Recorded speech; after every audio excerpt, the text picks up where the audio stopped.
नमस्कार मित्रों, मैं पंडित अखिल शुक्ल यूट्यूब के माध्यम से आज आपसे मुखातिब हुआ हूँ। कई दिनों बाद मेरी माता जी की तबीयत खराब थी, फिर वो 91 ईयर में स्वर्गवास भी हो गया उनका।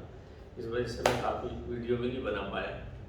एक सफ़ेद पलाश का वीडियो ज़रूर मैंने डाला था, आवश्यक भी था क्योंकि उसमें समय बंधन होता है, नक्षत्र का बंधन होता है और शुक्ल पक्ष की प्रथमा थी, चंद्रवार चंद्र दिवस था, उस दिन लाना अनिवार्य था, इसलिए मैंने उस दिन ले आया।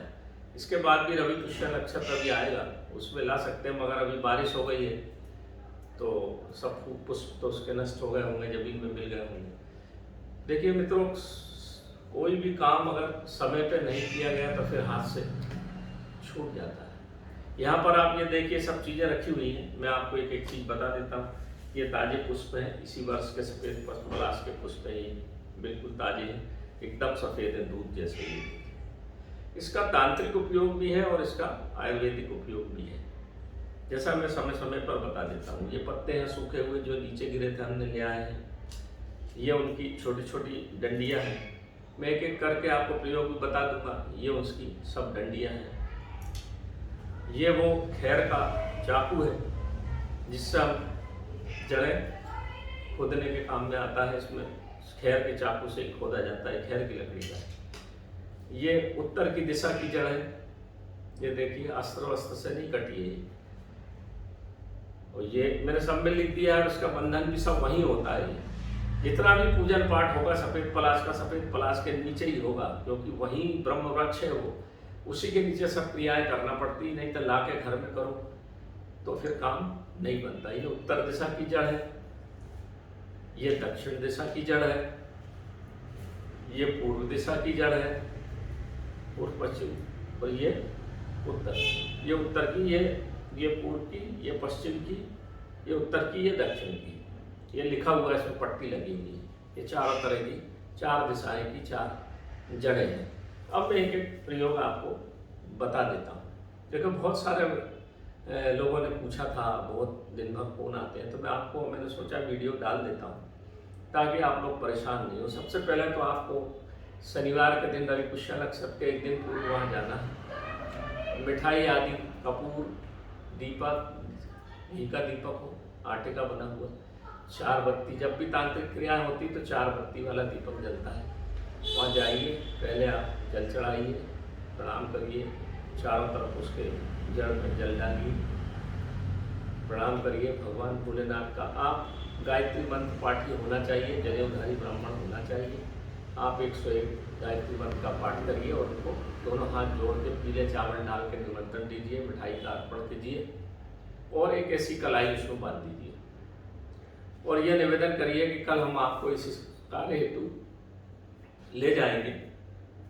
इसका आपका तप, आपका तेज खराब ना हो। ये आप मन से कर दीजिए, नहीं तो इसको फिर 18 अलग अलग मंत्र है, वो कहाँ तक मैं बताऊंगा और कहाँ तक आप करोगे। हर चीज का अलग मंत्र है। इतना पढ़ के आप श्रद्धा भाव से आ जाइए।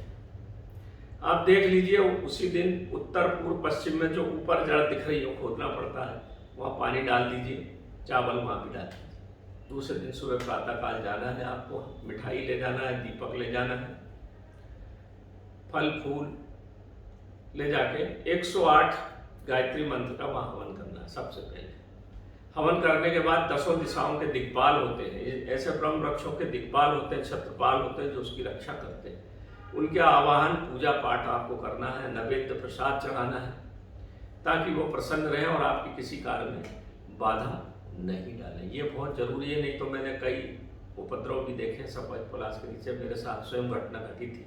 अगर वो सिद्ध वृक्ष है तो निश्चित रूप से अगर आपने पूजा पाठ नहीं की तो कुछ ना कुछ अहित आपका जरूर होगा। मैंने देखा है, एक जगह था गांव में, उस व्यक्ति ने किसी बड़े तांत्रिक को बुला के और कुछ धन संपदा खोदने का मालूम नहीं क्या किया। वो तांत्रिक तो वहीं मर गया और जो वो गांव वाला था उसको भी, जिसका खेत था, वो भी सड़ सड़ के मर गया। ये होता है इसमें, जितनी चीज प्रभावी होती है उतना भी फिर उसका नकारात्मक दुष्परिणाम भी होता है। बिल्कुल 100% होता है, मैं गारंटी के साथ बोल सकता हूँ। तो ये तो हुई चीज। अब आप उसमें पूजा पाठ जब सब कर दिया आपने, 10 दिशाओं का बंधन कर दिया, तो आप नीचे जो पुष्प हैं माँ पार्वती का याद करके पुष्प को इकट्ठा कर लीजिए। पहले पत्तों को इकट्ठा कर लीजिए। लकड़ी, कोई भी अस्त्र लोहे का वहाँ उपयोग नहीं करना है। आप, मैं फिर बोल रहा हूँ, नहीं तो आपके ऊपर भी वैसा ही अस्त्रघात होगा, ये निश्चित है। ये मेरे साथ भी घटना घटी थी, इसलिए मैं आपको हाथ जोड़ के निवेदन करता हूँ।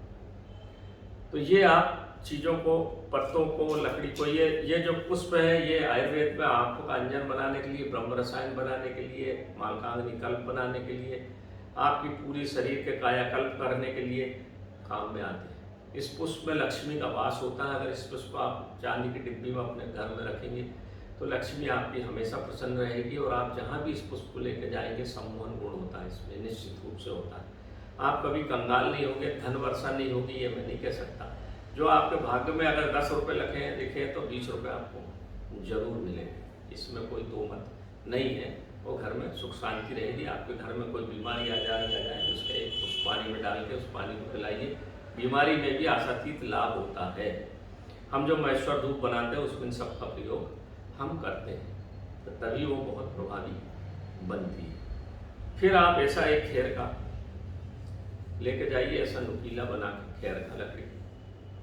फिर आप सबसे पहले पूर्व की दिशा में, तो आप जानते हैं पूर्व की दिशा में, ये जो पूर्व की है पूर्व की दिशा में ऋषियों का वास होता है। सूर्य नारायण, नारायण मतलब भगवान शंकर, सूर्य नारायण का वास होता है। जिसकी जन्म पत्रिका में सूर्य नीच का हो वो कभी जीवन में सुखी नहीं पाता। तो सूर्य नारायण का अगर आपका उच्च का करना हो, इसके एक टुकड़ा हमेशा जो ताबीज बनाते हैं उसमें चारों दिशाओं की जड़ें डालते हैं। तो पूर्व दिशा की आपने जड़ में सूर्य नारायण हो गए, सूर्य हो गए, सभी ऋषि हो गए, पूरे नक्षत्र, पूरे 9 ग्रह जो है सूर्य के चारों तरफ चक्कर लगाते हैं। तो ग्रह राशि को संतुष्ट करने के लिए पूर्व दिशा की जड़ लगती है।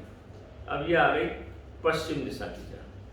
पश्चिम दिशा है कर्म स्थान की स्थिति होती है शनि की शांति के लिए, और आपके कर्म स्थान को प्रभावी बनाने के लिए, तेज बनाने के लिए, आपका जहाँ बार बार धन लग रहा है, व्यापार फेल हो रहा है, उसके लिए पश्चिम दिशा की जड़ काम में आती है। इसकी जड़ भी ताबीज में डाली जाती है। तो आपका फिर कर्म स्थान अच्छा हो गया। पूर्व से आपके नारायण सूर्य आपका प्रभावी हो गया। पूरे 8 नक्षत्र, 27 नक्षत्र, 12 राशि और 9 ग्रह पे प्रभावी हो गए। पूर्व से पश्चिम से आपका कर्म स्थान प्रभावी हो गया। दक्षिण दिशा जो होती है यमों की दिशाएं होती है। तो आपको जीवन में जो भी कष्ट होगा यमों के कारण और आपके पितृ दोष के कारण होगा। पितृ आपके नाराज होंगे और 24 यम है। महाकाल भी दक्षिण दिशा का प्रभारी होता है। तो आपका अकाल मृत्यु होगी, एक्सीडेंट होगा, व्यापार नुकसान होगा, बीमारी आ जाएगी, घर में आएगी, लोग तरह सदा बीमार पड़े हैं, पूरा धन चला जा रहा है।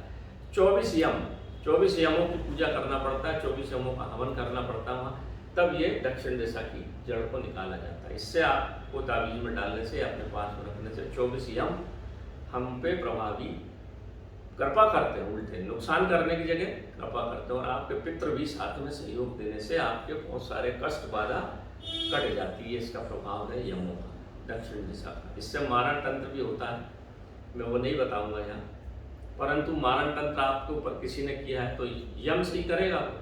तो यम आपका कुछ नहीं बिगाड़ पाएंगे, प्रसन्न हो जाएंगे, क्योंकि आपके पास ऐसी चीज है। इसलिए सफेद पलाश के पीछे लोग मारे मारे घूमते हैं कि ये अद्वितीय चीज है। मैंने बहुत सारे शास्त्रों से, हमारे बहुत सारे शास्त्रों में तो खैर जो कुछ मिला आधा अधूरा, हमारे गुरु जी ने एक चीज हमको बताई, आज मैं उनको नमन करता हूँ। तो इस संसार में नहीं, परंतु उन्हीं की ये कृपा है, इसलिए मैं ये सब कुछ आपको बता रहा हूँ। अब ये आ गई उत्तर की दिशा। उत्तर की जड़ है, ऊपर ही मिल गई थी। उत्तर की दिशा भगवान देवताओं की होती है। उत्तर दिशा में सभी देवताओं का वास होता है। तो उत्तर दिशा में आपको सभी देवताओं का आह्वान करके हवन फिर करना पड़ेगा। चारों दिशाओं के 4 हवन आपको करना पड़ते हैं उसी दिशा में बैठ।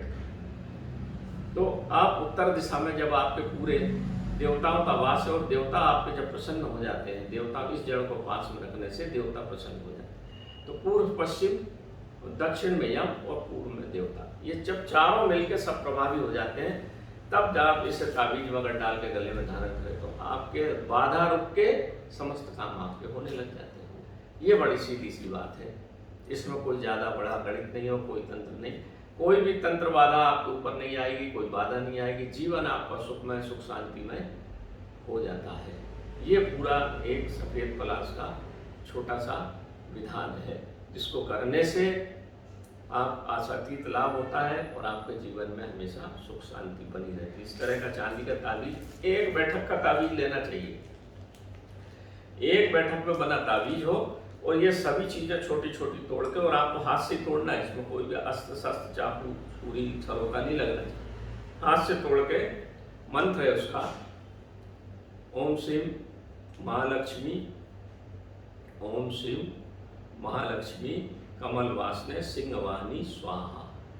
इस मंत्र का सबसे पहले 108 बार जाप करके हवन करके इसको सिद्ध किया जाएगा। सबसे पहले तो आपको गायत्री पाठी जनेऊधारी होना चाहिए, तब आप इसमें जब एक एक चीज भरेंगे, पूर्व से पहले भरेंगे, पूर्व पश्चिम उत्तर, फिर सबसे अंत में दक्षिण। इसी के साथ साथ इसमें पुष्प भी डालना चाहिए, ताकि लक्ष्मी का वास रहे और सम्मोहन गुण बना रहे, क्योंकि आपका तेज प्रकाश सम्मोहन गुण रहेगा जब तो काम बनेगा।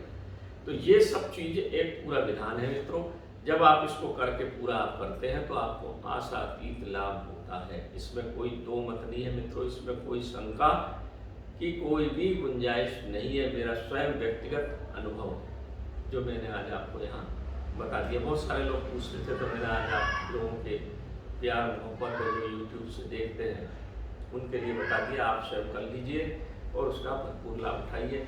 मैं पंडित अखिल शुक्ल, जय महाकाल आयुर्वेद सफ़ेद पलाश का ये मैंने पूरा विवरण आपके सामने बता दिया। हम ये सब चीज़ें डाल के महेश्वर धूप बनाते हैं, इसलिए हमारी महेश्वर धूप बहुत प्रभावी है। भूत प्रेत बाधा धन तूफान सबको नष्ट करके घर में सुख शांति करती है। इस तरह के ताबीज भी बहुत प्रभावी है, और गले में छोटे से बच्चे से लगा के बड़े बूढ़े तक डाल सकते हैं, और उसके घर में बड़ी सुख शांति दिमागी शांति उसको मिल जाती है। क्योंकि भगवान शिव का ही वास है, माँ पार्वती का वास है।